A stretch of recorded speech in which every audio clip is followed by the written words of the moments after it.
Lockdown लगभग खुल चुका है। ट्रेनिंग के लिए स्टेडियम्स को भी खोलने की इजाज़त मिल चुकी है, पर कोरोना तेज़ी से फैल रहा है और अब तो ये केसेस और तेज़ी से फैलेंगे।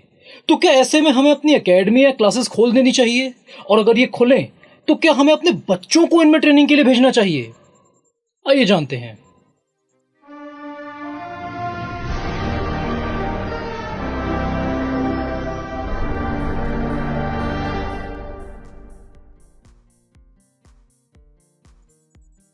जैसा कि हम सब जानते ही हैं, इस दौर में बहुत से लोग बर्बाद हो चुके हैं। लोगों की नौकरियां चली गई हैं, धंधे चौपट हो गए हैं।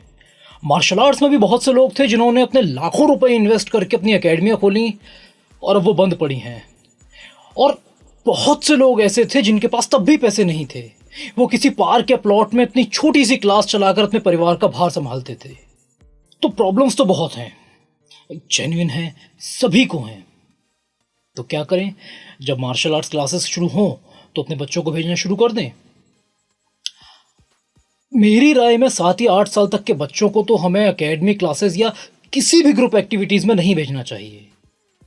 देखिए, सरकार प्रेशर में है। हो सकता है आगे चलकर वो इस तरह की एक्टिविटीज या स्कूल्स को भी खोलने की परमिशन दे दे, पर एज अ पेरेंट हम बच्चों पर तो रिस्क नहीं ले सकते, जरा भी नहीं ले सकते। क्योंकि पैसा दोबारा आ जाएगा, साल दोबारा आ जाएगी, पर अगर कोई अनहोनी हो गई तो हम सारी जिंदगी अफसोस करते रहेंगे, खुद को दोष देते रहेंगे। इसलिए छोटे बच्चों को तो स्कूल, एकेडमी या किसी भी ग्रुप एक्टिविटीज के लिए मत भेजिए। अब रही बात बड़े बच्चों की, तो यह डिपेंड करता है सिखाने वाले पर। अगर ट्रेनिंग किसी पार्क, प्लॉट या आउटडोर में है तो हमें नहीं पता कि उस जमीन से कौन कौन गुजरा है, किस किस ने थूका है, क्या क्या करा है। क्योंकि ट्रेनिंग करते हुए हमें जमीन पर हाथ भी रखना पड़ता है, लेटना भी पड़ता है, कभी कभी हम गिर भी जाते हैं। तो आउटडोर ट्रेनिंग में एक ये खतरा तो है। अच्छा, इंडोर एकेडमीज में ये प्रॉब्लम नहीं है। हम बच्चों के जूते चप्पल बाहर ही उतरवा देंगे, उनके हाथ धुलवाएंगे और फिर उन्हें अंदर लेंगे। पर आउटडोर और इंडोर दोनों में ही एक कॉमन प्रॉब्लम फिर भी है। क्लास में अलग अलग जगह से अलग अलग बच्चे आएंगे, पर वो किस किस से टच होकर आ रहे हैं, उनका सामान किस किस से टच हुआ है, उनके घर पर कौन कौन कहां कहां से आया है, किस किस के कांटेक्ट में आया है, ये हमें नहीं पता होगा। अब इससे प्रॉब्लम ये है कि जब हम ट्रेनिंग करते हैं तो एक ही पैड को, सैंडबैग को और भी कई इक्विपमेंट्स को कई लोग यूज करते हैं। पार्टनर्स एक दूसरे को टच करते हैं, चिपकते हैं, मुंह पर हाथ पड़ता है, पैर पड़ता है, कभी कभी पैर मुंह के अंदर भी चला जाता है।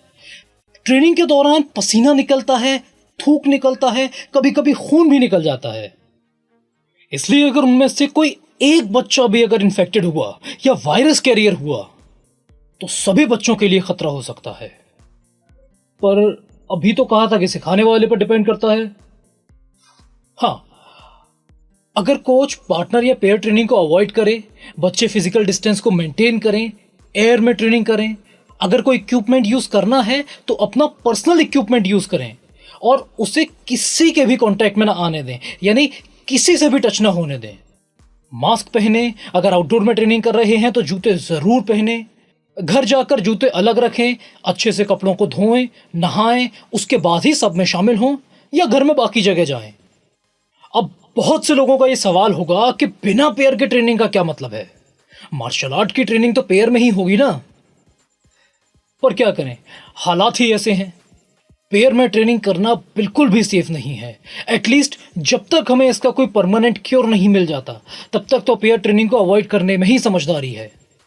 क्योंकि सरकार ने सरेंडर कर दिया है, अब आपको आत्मनिर्भर बनना ही होगा। तो ट्रेनिंग करिए, पर अपना ख्याल रखिए। और अगर आपने अभी तक नहीं करा है तो अभी सब्सक्राइब करिए इवॉल्व को और जानते रहिए मार्शल आर्ट्स की बारीकियां।